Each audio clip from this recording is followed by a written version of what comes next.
Hello friends, welcome to Srinila's kitchen. இன்றைக்கி நம்ம சேனலில் ரொம்ப ஒரு சூப்பரான ஒரு ரசம் தான் பார்க்க போகிறோம். ரொம்ப டேஸ்ட்டாக இருக்கும் இந்த ரசம். கண்டிப்பாக எல்லாருமே ட்ரை பண்ணி பாருங்கள். நம்மளோட சேனலில் ஃபஸ்ட் டைம் பார்க்குறவங்களா இருந்தால் சப்ஸ்கிரைப் பண்ணி வச்சுட்டு ஆளுங்கிற பட்டனை ப்ரெஸ் பண்ணி விட்டுக்கோங்க. அப்போ தான் அடுத்தடுத்த நோட்டிஃபிகேஷன் உங்களுக்கு உடனே கிடைக்கும். இப்போ வாங்க இந்த ரச ரெசிபியை எப்படி பண்ணுறது அப்படிங்கிறத வீடியோக்குள்ளே போயிட்டு பார்க்கலாம்.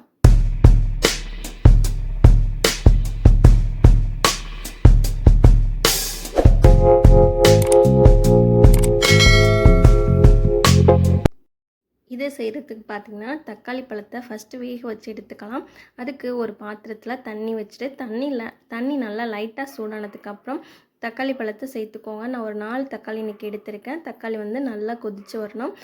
அந்த கேப்பில் பார்த்திங்கன்னா இங்கிட்டு அதுக்கு தேவையான மசாலா ஒரு மசாலா நம்ம வறுத்து அரைச்சி எடுத்துக்கலாம். அதுக்கு ஒரு டீஸ்பூன் ஜீரகம், ஒரு டீஸ்பூன் மிளகு, ஒரு டீஸ்பூன் பார்த்திங்கன்னா துவரம்பருப்பு, ஒரு டீஸ்பூன் மல்லி, முழு மல்லி அது சேர்த்துக்கோங்க. ரொம்ப சூப்பராக இருக்கும் வாசனையாக. அடுத்து பார்த்திங்கன்னா காரத்துக்காக 3 வரமிளகாய் இது எல்லாத்தையுமே சேர்த்துட்டு நல்லா வறுத்து விட்டுக்கோங்க.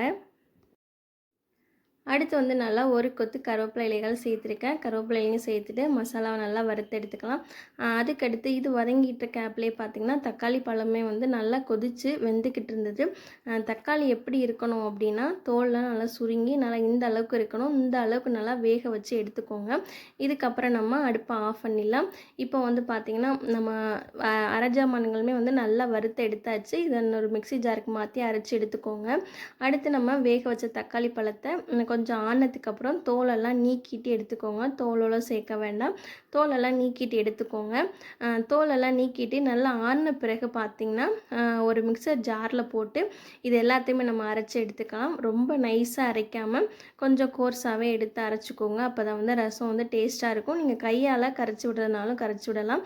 இப்போ நம்ம அரைச்ச தக்காளி விழுது எல்லாத்தையுமே நம்ம வேக வச்சோம்ல தண்ணி, அந்த தண்ணியோடய சேர்த்துக்கோங்க. அந்த தண்ணியை வேஸ்ட்டு பண்ணிடாதீங்க. ஏன்னா தக்காளியில் உள்ள சத்து அந்த தண்ணியில் இறங்கியிருக்கும். இது கூடவே நம்ம அரைச்ச மசாலாவில் ஒரு டேபிள் ஸ்பூன், 1 கப் அளவுக்கு பார்த்திங்கன்னா புளி, ஒரு லெமன் சைஸ் புளியை கரைச்சி சேர்த்துருக்கேன். கூடவே இதுக்கு தேவையான அளவு உப்பு சேர்த்துக்கலாம். அடுத்து நல்லா 6-7 பல்லு பூண்டை இடிச்சிட்டு சேர்த்துருக்கேன். அடுத்து நல்லா 3/4 டேபிள் ஸ்பூன் பார்த்திங்கன்னா மல்லித்தூள் சேர்த்துருக்கேன். 3/4 டீஸ்பூன் கூடவே மல்லித்தலை சேர்த்துட்டு நல்லா ரசத்தை கலந்து விட்டுக்கலாம். அவ்வளோதான். இதில் நம்ம வேறு எதுவுமே சேர்க்க வேண்டியதில்லை. அடுத்து நம்ம ரசத்தை தாளித்து விட்டுக்கலாம். அதுக்கு ஒரு பேனில் பார்த்திங்கன்னா ஆயில் சேர்த்துருக்கேன். ஆயில் நல்லா சூடானதுக்கப்புறம் கடுகு, உளுந்தம்பருப்பு சேர்த்துக்கோங்க. நான் கட்டி பெருங்காயங்கிறதுனால தாளிக்கும் போது சேர்க்குறேன். ஒருவேளை நீங்கள் தூள் பெருங்காயம் வச்சுருந்தீங்க அப்படின்னா நம்ம அரைச்சோம்ல அது மசாலா, மல்லி அதெல்லாம் அரைச்சோம்ல அது கூடவே ஒரு டீஸ்பூன் பெருங்காயம் சேர்த்து அரைச்சிக்கோங்க. இப்போ இதில் ஒரு கொத்து கருவேப்பிலை இலைகள் சேர்த்துருக்கேன். கூடவே 2 வரமிளகாய் சேர்த்துருக்கேன். சேர்த்துட்டு இதை எல்லாத்தையுமே நல்லா ஒரு தடவை வதக்கி விட்டுக்கலாம். வெங்காயம் கூட சேர்க்க வேண்டியதில்லை. அந்த ரசத்துக்கு ரொம்ப டேஸ்ட்டாக இருக்கும். இது எல்லாத்தையும் நல்லா வதக்கினதுக்கு அப்புறம் பார்த்திங்கன்னா நம்ம ரெடி பண்ணி வச்சுருக்கோம்ல ரசம், அதை உள்ளே சேர்த்துடலாம். ரொம்ப ஈஸியாக செஞ்சிடலாம். அந்த ரசமும் கூட ரொம்ப டேஸ்ட் சூப்பராக இருக்கும். கண்டிப்பாக இதே மெத்தடில் ட்ரை பண்ணி பாருங்கள்.